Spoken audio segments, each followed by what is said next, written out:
Morning, good afternoon, good evening, depending on where you are in the world. Welcome to another YDA one-to-one chat. And today I'm going to be talking to a director called Pamela B Green. Pamela is behind different commercials, music videos, a lot of film and television title sequences, and also recently a documentary called Be Natural, the Untold Story of Alice Guy-Blaché. It's a fantastic documentary. We'll talk more about it in the interview. I sincerely suggest you check it out if you haven't seen it already. You can find more information in a second when I talk to Pamela about it. So without further ado, let's crack on. Have you ever heard of Alice Guy-Blaché? I'm a filmmaker. I've never even heard of that. I've never heard of Alice. I'd heard of her no, I'd never heard of her. I think people will think you're making it up.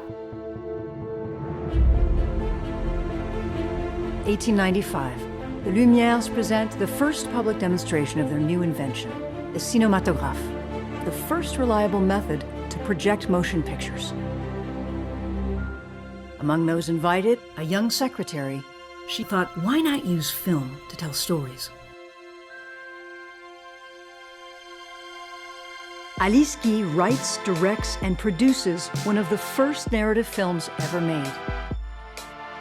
Alice is one of the first to utilize many film techniques, including close-ups, hand-tinted color, and synchronized sound. Alice founds her own company, where she directs and manages all aspects of production. Following a 2-decade career comprised of 1,000 films that she wrote, directed, or produced, Alice disappears from filmmaking. How could such an important figure in the birth of cinema not be known? I was determined to do something about it. My name is Pamela Green, and I'm working on a documentary. Alice Guy-Blaché. Look at the films being made, train coming into a station, waves breaking on a beach. Who cares? They're just boring subjects. You really needed people like Alice Guy to come in and show you there was more to the cinema than just a stock shot. She might be really one of the very first directors in the history of film. These are things that connect directly to her. This is it. The remains of the family artifacts. Alice Guy-Blaché, an interview with Simone Blaché. Oh my God! The acting and the scope of what she's shooting were beautiful, artistic shots. She was a filmmaker of rare sensitivity with a remarkably poetic eye. Most of her films were lost. The stories in the films that did survive were groundbreaking and innovative. But the greatest story of them all was her own.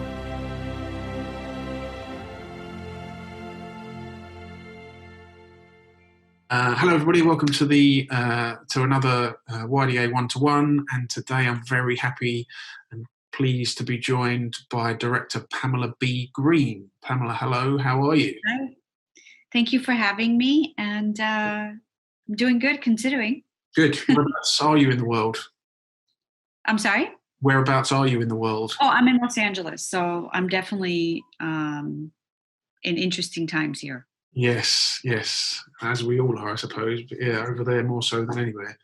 But yeah, let's not get into all that. Not now. That's not what this is about. So, look, the reason that we're talking to you is that you work in commercials. Have worked in commercials. You've done a lot of work on television and film designing and titles and things like that. But the thing that brought you to our attention, to the YDA's attention, recently is your recent film, or fairly recent film, the documentary Be Natural, the Untold Story of Alice Guy-Blaché. Hopefully I've pronounced that correctly. Yes.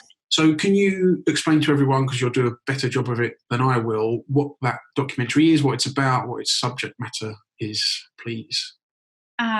Sure. So Be Natural is a documentary about the first female filmmaker in the history of film and her impact on cinema. But the documentary itself also tells you about the birth of cinema, because you can't tell the story of cinema without including Alice Guy-Blaché. So, and what was it that brought Alice to your attention then? Why was it something that you felt you needed to kind of dig into? Well, it's funny that you when you introduced me, yes, I was doing commercials. I directed a short, music videos, and I do opening credits for films. And I just wasn't completely fulfilled. I wanted to do something that was going to make a difference, but, spending your time feeding the homeless, etc., that's important, of course. And I just felt like I wanted to do something that was going to change the world in a different way. Mm-hmm. But I didn't know what that was yet. You don't know until it comes to you.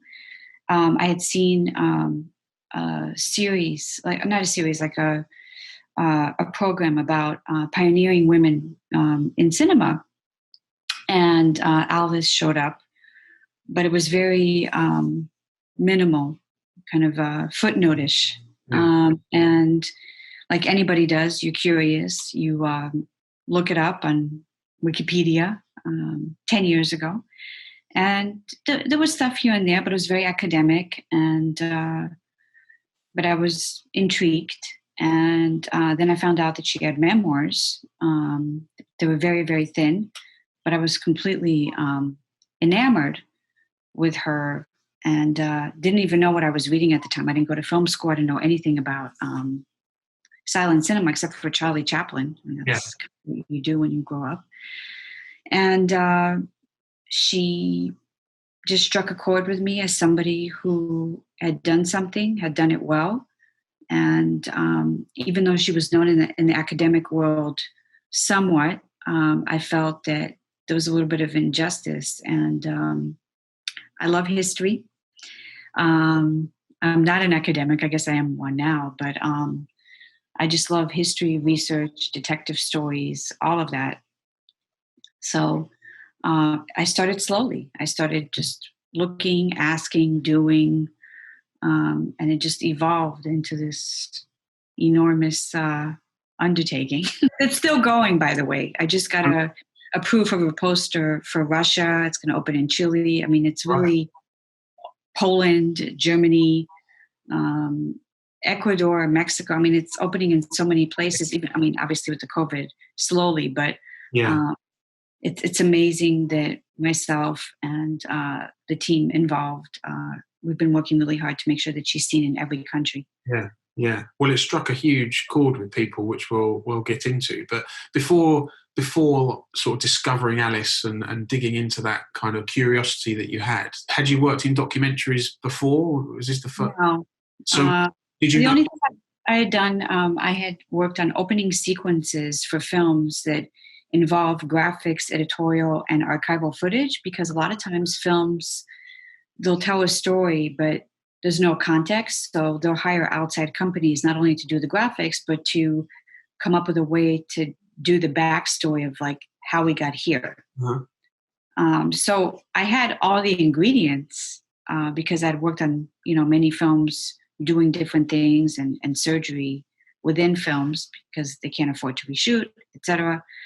But not in my wildest dreams did I think that it would tune in to something so gigantic. But I'm always like that. It's always starts small and then it blows up. It's just my personality. But this one really was a lot of work. You said a minute ago that, you first heard about it or first sort of heard about Alice 10 years ago. And the film came out, it premiered in Cannes. 2019 is when it opened. Right, okay. So 9 years work, essentially. Yeah. Did you have any idea at the point that you said, oh, do you know what, this sounds like a good idea, that it would be 9 years before the film came out? No, I thought it would be maybe a couple of years. I'd find some stuff, cut it together. Yeah. That was it. And, but if I did that, I wouldn't have done a good job. Right. And it wouldn't be fair to Alice and all the people involved. Yeah. And I was obsessed with finding more stuff. It just became like this, lunacy in a way. You have to become that way if you are doing any kind of research and want to make something that's going to make a change. Because, of course, I could have made a documentary that was a little bit simpler, etc. But then I would have to live with myself not doing something, that she deserves because I'm a perfectionist. Yeah. But also, I wanted to make a change by finding new material to show her importance. And let's talk a bit about Alice then. So obviously before you sort of heard about her initially, you didn't know anything about her. And one of the most very early striking scenes in the film is the sort of montage of all the different people that work in Hollywood and work in film, producers, directors, actors, and the question, who is Alice Guy-Blaché? And nobody knows. I mean, were you surprised that nobody in the film industry had heard of Alice? Yes and no, because it started off where you ask friends and people that you work with, and people thought I was insane. So I wanted to show the world by interviewing these people that are content makers of today. Hey, they don't know about her, so that's important. And a lot of historians are like, well, there's a lot of other people we don't know about. Of course, but she's the mother of cinema, and she should be a household name. Yeah. Anytime you talk about the birth of cinema, she should be there along the other male filmmakers. And we need to show that the birth of cinema was made by men and women. Yeah. So, I mean, and, I had to teach them along the way, which was great because when I interviewed them, they looked at her films, they looked at all the materials that I found, and then they became my megaphone out there to say, oh, I just did this interview about this person. And, it spread. So there was a reasoning behind it of not just, getting their opinion and asking them if they knew, but also for them to learn about her and to continue to spread her, her name out there. Marketing. It's fascinating though, because when and I'd never heard of her. I didn't know anything about Alice Guy-Blaché before watching the film and hearing about it via you. But she basically invented modern cinema, right? Close-ups, split screens. One of the people. I can never say that it's specifically her because you don't want to ever do that because you don't want historians to meet you in an alley with a baseball bat. But definitely one of the very early ones for sure. But probably a handful. With such a sort of huge impact her and her contemporaries had on cinema, and some of those people that Georges Méliès and people like that who you kind of, if you know a bit about film, you've heard of. Why do you think that Alice was essentially written out of history? Well, I think there's many reasons why she was written out. I think it's because the material wasn't there to be found. Right.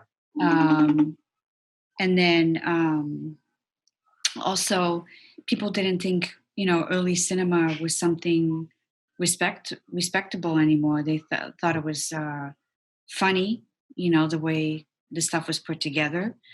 How many journalists really existed back then? Journalists that were covering things, they went by what their friends liked. I mean, what they liked that their friends made, sorry. And up until the 90s, I think only 40 of her films were discovered. Now we have 150 out of 1,000. All those publications were gone. Just now, like as of late, last, decade, stuff is getting digitized. Yeah. So there's so many reasons, but I do believe that they found it hard to believe that this woman was doing all this stuff. Yeah. Yeah. And so, how much of it do you think was because she was a woman? I mean, the other names that are mentioned in the film and that people kind of know about are all men. And Alice is the one that seems to have been kind of, as we said, written out of history and forgotten about. Does that have a bearing on the reason? Of course. I mean, I'm not going to say no because there was definitely sexism, but it's never only one reason. Right. What I like about the film is that she tells us what went on, and then, I just come in and kind of put those documents and photos that, we never saw before to kind of support her. So I kind of let her tell her story, and it shows that it's accurate. 70% of new materials in the film. And clearly, if Luella Parsons is saying, where are the female directors in like 1920? And she's talking about Dorothy Arzner and Lois Weber and Alice, clearly, there was an issue there. Once the industry changed and it became much more of a money-making industry, I have it in the film where men came in the front door, women were shoved out the back door. So a lot of things changed. Yeah, yeah. So it's a combination. It's never one thing, but absolutely, it's definitely one of them. You said earlier that, people didn't really think film was a kind of proper or serious thing. It was more funny. But Alice's work, some of it at least, was kind of the earliest form of social commentary through narrative, right? So there's the film, was it A Fool and His Money, which is the first film that certainly I'm aware of, and I think the film says is recorded as being the first all-black cast. Mm-hmm. So, she was a very progressive filmmaker. So that happened because they didn't want to do a mixed cast. The white actors walked off stage, and she's like, I'll just do it with my black cast. So, and it's not a perfect film as far as like socially okay as far as African Americans. It's not perfect, but it's definitely portraying them in a better way than most films at the time. Right. So it wasn't a racist. Oh, right. But but considering the sort of times that we're currently going through and the Black Lives Matter movement and all this sort of stuff, I mean, do you think that it's surprising how not far we've come since that film nearly 100 years ago, or that we've come a long way, or what, and how do you think Alice would feel about, the fact that 100 years later that we're still having this sort of unfortunate conversation that we're having? I think she would be disgusted, honestly. For me, when I was making the film and I was looking at the context in so many areas, the technology, she made a film about immigration, about African Americans, putting women in charge, so the parents decide about, abortion. It was shocking that it was so contemporary in so many ways. I just kept shaking my head. I was like, I can't believe this, So it was even more exciting in a way to make this, because I was able not only to tell her story, but through her filmmaking, point out these issues that we still deal with. Yeah, yeah.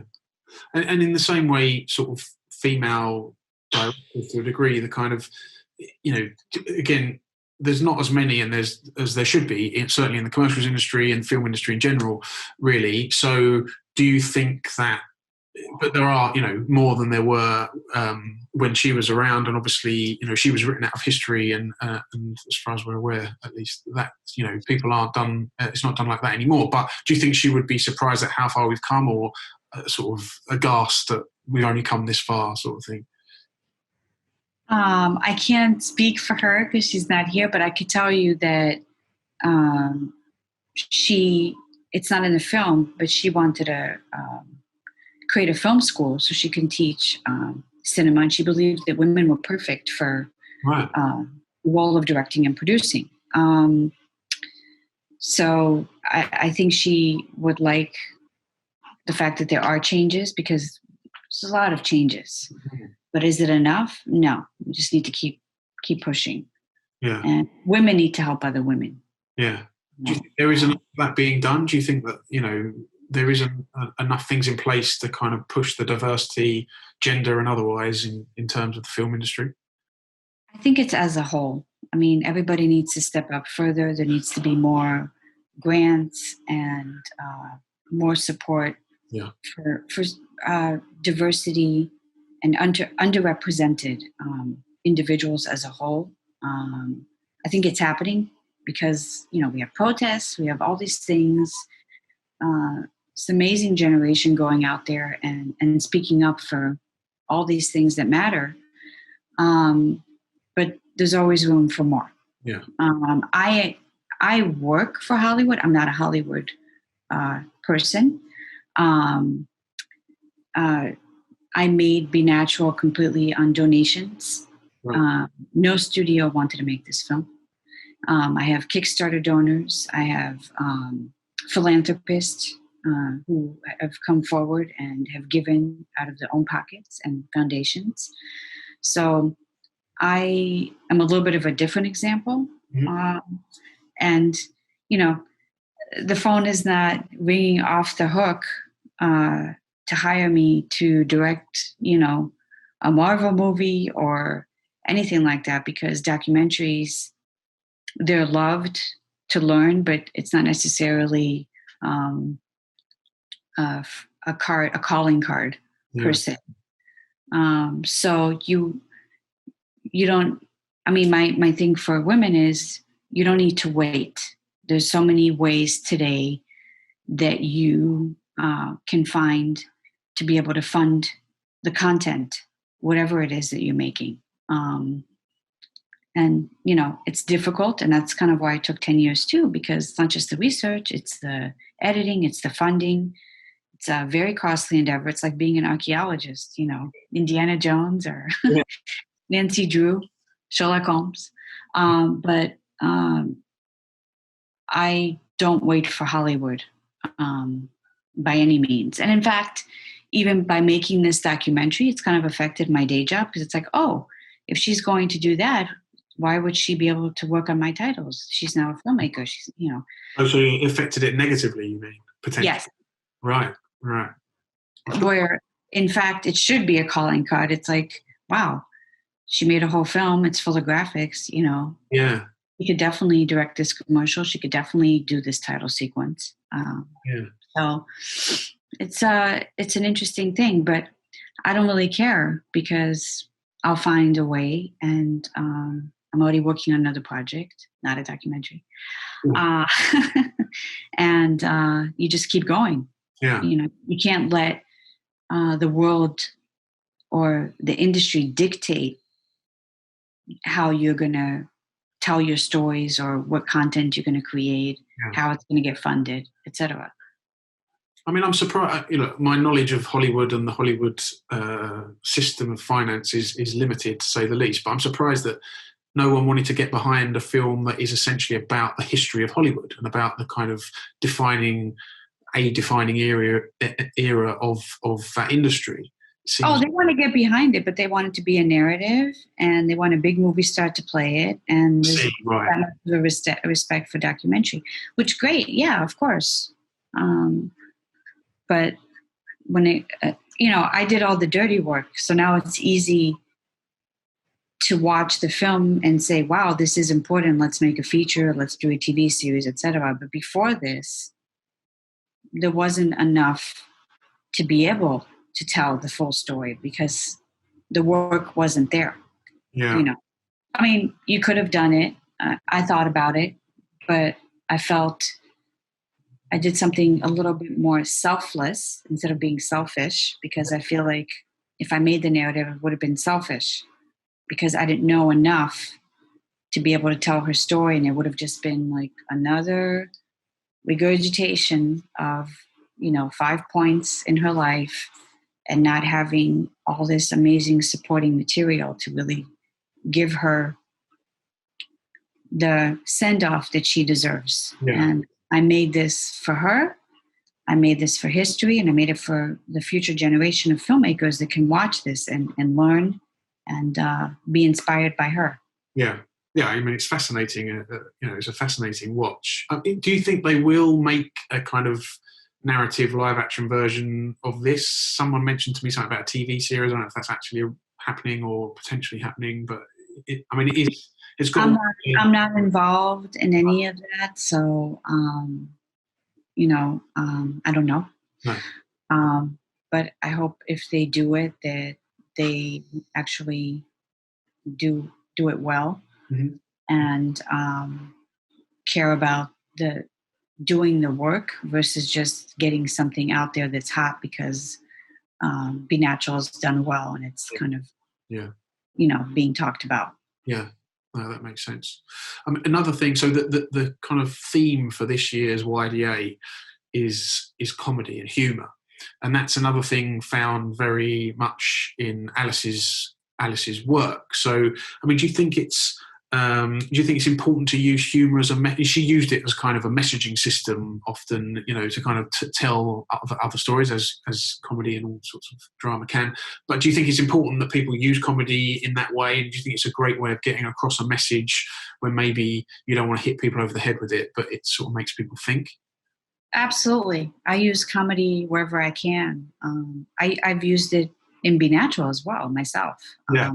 I mean, I think some of the stuff is funny. Of everyone talking and saying, I've never heard of her, I've never heard of her, that's kind of, sadly funny, but it's kind of put together in a kind of comedic way. But because it's ridiculous. Exactly. Yeah. So I think it hits for sure when you do that, because you don't want a history lesson per se. You want something to be entertaining and funny, but also emotional. Yeah. And there's moments, I think, when you look at the film and, I remember when I was editing it, I was, sitting there bawling and teary-eyed in some areas because I was like, wow, this is really emotional. Is somebody else going to feel that way? Yeah. So, or I would laugh every time when I would see something, I mean, there's parts about the driving around with the tape. I mean, what is that all about? It's funny. People have also said, why do we need to see that, you're driving around with the tape? Because it's ridiculous that I can't get it transferred and it's going to be baked in an oven. Like, yeah, civilian, I think it's interesting for people that have no idea to see that. Or when I'm putting together the family tree and they don't even know how they're connected. And it's very funny, to me. Yeah, well, that's interesting. I mean, when you're making that film, you've got. So I'm assuming you had tons of footage, and your kind of editing takes a long time. Are you really the barometer for this? Of like, okay, I want this scene to be funny. If it makes me laugh, then that's fine. How much input do you take from other people, and how do you know when funny is funny enough, or when emotional is emotional enough? Such a strange thing, because when I never edited a film before. It's my first time. I never even edited like a company reel or etc. So you went in the deep end. I creative directed, like my commercials and my short, etc. But it was it's a weird thing because you're alone and you're with the footage and you're trying to figure out how it's all going to come together. And of course it starts with me. And, I'll chuckle a little bit and then I show it to, my colleagues. I've shown it to Joan Simon, who co-wrote the film with me, and Cosima, my co-producer, and a lot of the executive producers. But of course I'm the one who made the final decision. And that's one of the things that's good about this is that I was able to control the film that I wanted to make. If I went to a studio, I'd get all these notes and maybe I wouldn't agree with them. Yeah. So I really made the film exactly the way I wanted it to be, which is, it's a weird thing. Like I'm writing right now, I'm writing a pilot and I've never done that before. And you sit there, I was like, is this funny? Does this work? So you constantly question yourself. I do anyway. I think that's healthy. And then as you look at it more and more, you see, okay, it is funny, Yeah. And Alice didn't have a lot of trouble getting into the film industry. I mean, obviously, as we've discussed and as the film covers, she was kind of written out of it, but getting into it wasn't much of a problem. Do you think that for directors these days getting into the film industry is easier, certainly for female directors as well? Is it easier or harder getting into the commercials industry? There's a lot more access in terms of technology and people being able to kind of get hold of those things. But do you think it's an easier route now, or easier than it was in the last sort of maybe 15, 20 years or so to kind of break through into the industry? I still think it's hard. Right. And it was easy for her because there was no industry. She's part of the creators. So when there is nothing, nobody cares. So it's like, oh, I don't care if you go do that. Yeah. So even for me, when I started working with graphics and doing all that stuff, there weren't that many women, and I looked for them. But I felt a little bit that way too, because, I was a woman and I wasn't taken seriously at first. But I think that noise should just kind of be ignored in a way. And you should just focus on trying to tell a good story or whatever platform you want it to be on. And I think you need to surround yourself with people who believe in you and want to help you get there. Yeah. And then that will hopefully give you strength to get into the industry. It's a hustle. I mean, it's just nonstop, constantly pitching, etc. I mean, now I'm doing this thing, and if I email people, and I mean, they immediately go to IMDb and assume, oh, she's a documentarian. Right. Well, no, that's one of the things I do. So it's hard to single yourself out as somebody who can do many things. It's constantly, you have to fight for it. I remember I was doing this commercial and I had to do all these things with very famous people to distract them so I could actually direct it. Even though I was producing, I was doing everything. They're like, well, who's going to direct this? And I was like, oh my God, I can't believe that I'm still, being asked something like this when I put the whole thing together, etc. So, so was that the performers were wondering that, or the people behind the scene? Who was sort of questioning who could direct it? Oh, it was the actual performers. Right. I mean, very chauvinistic, and it was interesting, So I learned from that, and I would go home and say to myself, I can't believe that. Like, how much more do I have to prove myself? Yeah. And it never ends. I've worked on 150 films. I'm not that old. I just did a lot, and in different areas. Yeah. And I still have to prove myself every day. And it's like, I've done what you're asking, like on 4 different movies, different ways. So I could totally do that. But it's just never ending. So that's never going to change. Right. But you have to kind of just be strong, and you got to hustle, and it's not for everybody. Definitely not. Do you think, you say that's never going to change? Do you believe that? I mean, do you think that the opinions are changing about that, and opinion, and that people's opinion more? Well, I think there'll be more. I mean, there's definitely more women and there's more diversity, but you still got to hustle and you still got to do the work. You got to do the work. Yeah, it's not going to magically. No. A lot of people, they do get away with doing nothing. They'll do a short, and all of a sudden they get a big movie. Right. Because they're this guy's buddy or whatever. That still happens, but thanks to social media, a lot of this stuff gets called out because there's so many talented people out there that deserve a chance. Yeah. They did the hard work. They did do something, good. So, but there's still people slipping through the cracks. But I'm kind of isolated and not in that day to day, because writing, I thought that making Be Natural was hard. And it was very hard because, I did the research. It's massive amounts of work, but writing is very, very, very hard. You can't do anything else. So obviously we're in COVID and I'm in LA, so I'm definitely not interacting with people as much, but I don't have time to hustle. I just have to create. Yeah.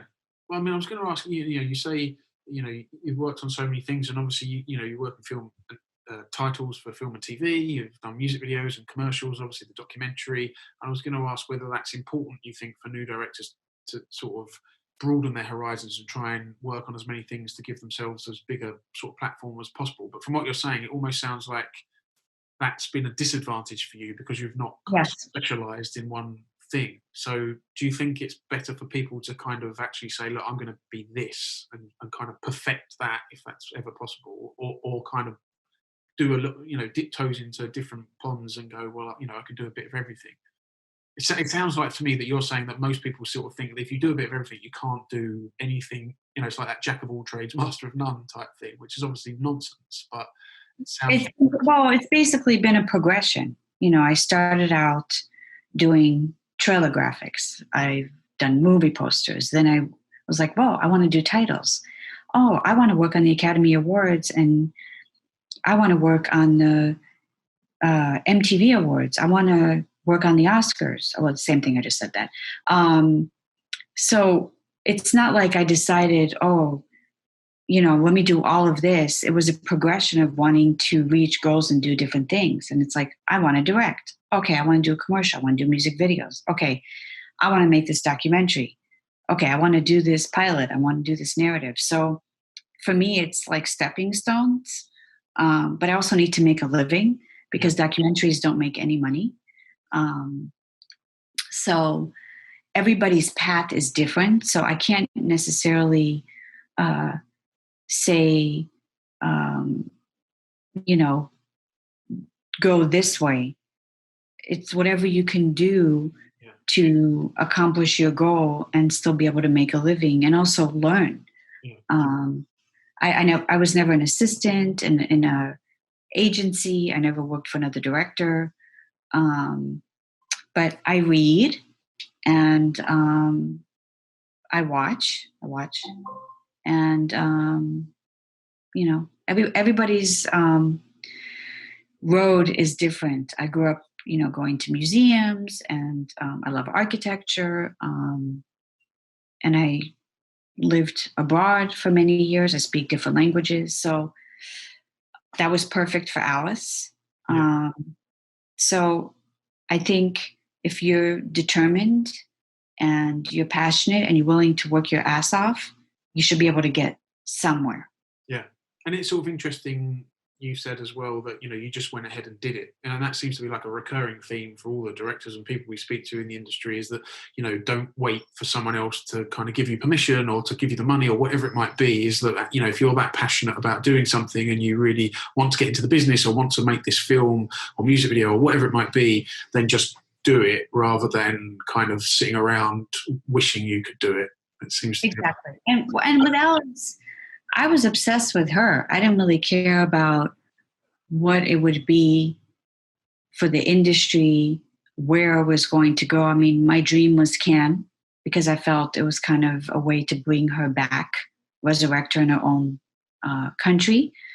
But I didn't think about all of that stuff at the moment because I was so excited just to be able to find new things and get her the spotlight and justice that she deserved.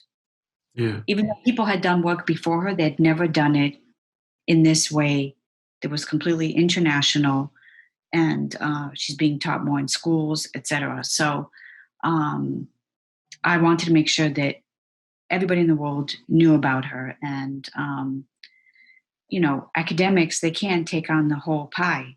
They take slices when they do their thesis, etc. I'm a lunatic, and I took on the whole pie, an insane amount of stuff, which I would probably never do again because it was, it affected my health, it affected my livelihood, and I wanted to throw the drives in the garbage. I didn't want to do it. I thought I was making a piece of shit every day. So if you are a storyteller, you're probably going to go through a lot of these things, but if you have a strong support system, that's what helps you, I think. It must have been a hell of a feeling when you finally finished it, and you had the finished article, the finished print or whatever in your hands after like a 10-year voyage of discovery, literally. Well, it was never done because in Cannes it was 2 hours. Then I had to rush back because I was going to Deauville, and then I had to cut it down that way. Then I had to rush to Telluride with the DCP in hand and, cut a bunch of stuff down, etc. I was cutting it in New York. I was cutting it the BFI London. I was doing a final mix, flew back in between the festival, came back, and all the way until December. And then the movie opened in April of last year. Wow. So it was just never ending. And then I had to do all the marketing because the distributor had no money for the US. And then we had to book more theaters ourselves. And then we're doing all the foreign sales ourselves at this point because we've had a lot of disappointment. So it's nonstop with this woman.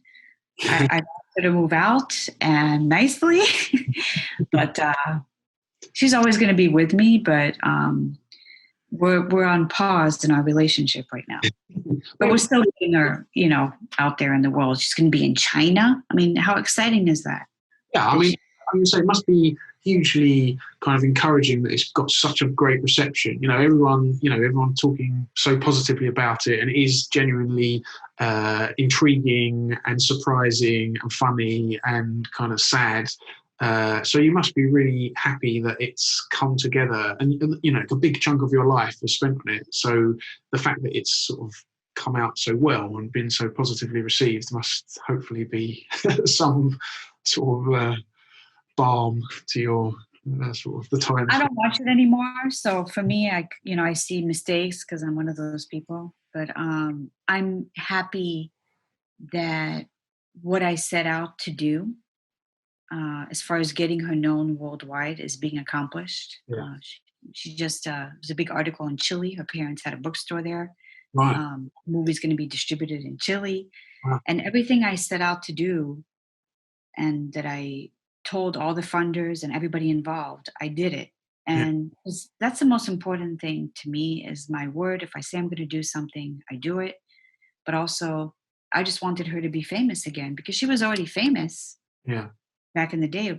I just wanted to resurrect her in a special way. So that's kind of what I'm excited about. And I changed history. So, if I die today, which is not going to happen, at least I know that I did something that made a change. Yes. Yeah. And that's kind of important to me. How to do, right? You said at the beginning you wanted to do something that would make a change. So yeah. I still do every day. Like everything that I work on, it's like, do I really want to work on that? Is that going to, stuff to make a living, of course, but like for my personal time in creating content, it has to be something that I feel is important. It could still be funny, it could still have action and all of that stuff and narrative, but I'm spending my time. Is this going to entertain people? Is it going to make some kind of change, highlight certain things? I always think about having those pieces in there somehow. Yeah. And let me ask you, so, as we've discussed, you work on the various sort of platforms and different parts of the business, but what's the difference between working in commercials to working in documentaries or music videos or kind of film titles? What as a director, how do you approach that? Or do you approach it any differently to how you would any other project? It's what's great about commercials or title sequences, they're short form, so the gratification is faster. Right. You're on your feet very quickly. You have to think very quickly. You got to get it done, and then it's over. What drove me crazy about this is it just would never end. Just would never end, and I can't stand it because I'm used to being a sprinter, right, versus a marathon person. So, like right now, we're working on this pilot, and I'm like, oh my God, can we just get it down? I just want to get it done, and then I can polish and we can get it out. I just want to get it done. Yeah. And shorter, condensed, done, out. So I think that's the difference. For me, it's much more gratifying in the short term to work on some of these things, but to create something like this is so much more gratifying because of its importance, etc. But I have no patience. Yeah. Was there ever a sort of point where you did think you might give up? Did you ever kind of get to that point of like, I can't do this? Oh yeah, I would call my funders. I'm like, I'm not going to do it. I'm unplugging the drives. That's it. And I would cry about it a lot. And I was sitting there with all this footage, never edited before. I'm figuring out how I was going to do it because I'd hired editors. Nothing was working, and they didn't know the material. And I think that's why a lot of directors for documentaries edit their own things budgetarily, but also because you need to know what you want to say. And sometimes, unless somebody's there from the very beginning all the way through, it's very hard to translate what needs to be told. Plus, the French, etc. So, oh yeah, I gave up many, many, many, many times. So what pulled you through then? Was it just the kind of tenacity of wanting to get it finished, and or was there a kind of moment or a series of moments where you're like, okay, I know now what I'm going to do, how I'm going to approach it? Well, that wore off pretty quickly, the tenacity at that point. I don't care. My word, Jodie Foster committed. Yeah. Robert Redford was my first, supporter. Yeah. Joan Simon, who had spent all this time helping, and then she eventually became a writer on the film. Jamie Wolf, Jalen Dreyfus, Regina Scully, these are all the people, Hugh Hefner, like all these people that gave money and donated. How could I walk away? And that's a terrible thing. So that kept me going because I just didn't want to disappoint and not deliver, because that's my makeup to begin with. I'm always like the extra mile person. Yeah. I don't think I could have taken people's money and walked away. And so many people were counting on me. Yeah. In the film, Dino Everett from USC, he had done all the stuff for the film. It was important for the silent film community. They wanted this movie because it was going to help them as well, to show their work as being archivists. And there were just too many people involved, too many people. And I just didn't want to disappoint or fail. Sure. I mean, you mentioned Jodie Foster and Robert Redford. Jodie Foster's the narrator, I think, if I remember correctly, and executive producers, both of them, I think. Yeah. So, I mean, were they kind of people that you could turn to and ask for advice or help or any, how was it working with them, or were they kind of just in the background while you were toiling away? Oh, very scary, terrifying actually, because it's like, oh my God, I'm going to show this. I was showing Robert Redford stuff here and there. He gave me opinions. Jodie, I recorded her for a sales trail, and then I didn't see her for 5 years. Right. Okay. Yeah, and I talked to her via email, and I was always like hiding under my desk. I'm like, is she going to run away and not do this? Because I would send her cuts that I felt like they were going to cut her face watching it, because it was such a mess. Like, I didn't even know how to turn a paper over. I mean, it was just like, ugh. And she was able to see through it, and she stuck by me. Had she committed to be the narrator kind of at the beginning, like from the offset? Before, just based on a trailer with nothing. Right. Not in that trailer. So I was terrified, because she's Jodie Foster, and I don't want to disappoint her either. So terrified that she would walk away, and terrified that she would hate it, and yeah. I mean, it sounds like that for all the things you've gone through, all the kind of trials and tribulations of creating this film, means that you can't potentially be scared of anything ever in the future, because you've already done the most sort of amount of work and the sort of scariest stuff. I'm always scared. Oh, really? Is that good to be, though? I mean, is it good to be a bit scared? I think so. I mean, at the end of the day, I call one of the executive producers for this new thing I'm doing. I'm like, oh my God, I cut down 10 pages, but I don't know. Am I making shit? Is this good? I don't know. She hasn't seen it yet. And she's like, no, it's not, because I wouldn't waste my time. And I was like, I don't know. And then sometimes I'm like, wow, this is actually pretty good. Wow, okay, this is fun. And then the next day, it's like this constant like roller coaster. And my day job, when I present something, I'm like, I don't know, is this good? A little bit less on that because I've done so many, but I don't want to do a bad job. So I think if you're overly secure, it's good to be passionate about getting a project made.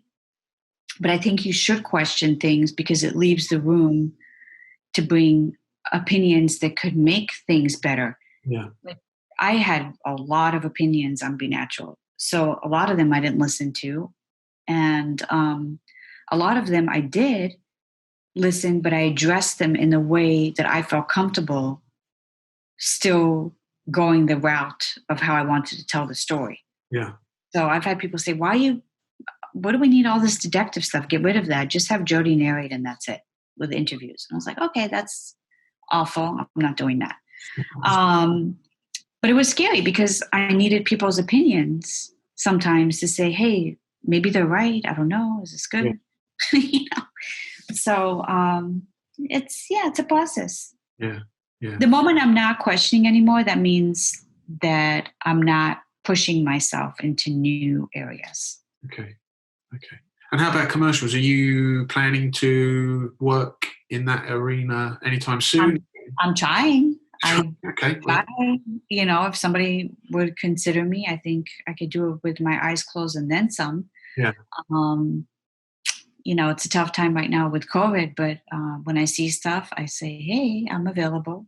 Yeah. But, you know, you do the best you can. Like, if you want to do commercials, you have to, like, be on that nonstop, 24/7, constantly, anything, 24/7. Like, with Be Natural, I did my day job, but I did this, you know, Alice. I would wake up every day from 4 a.m.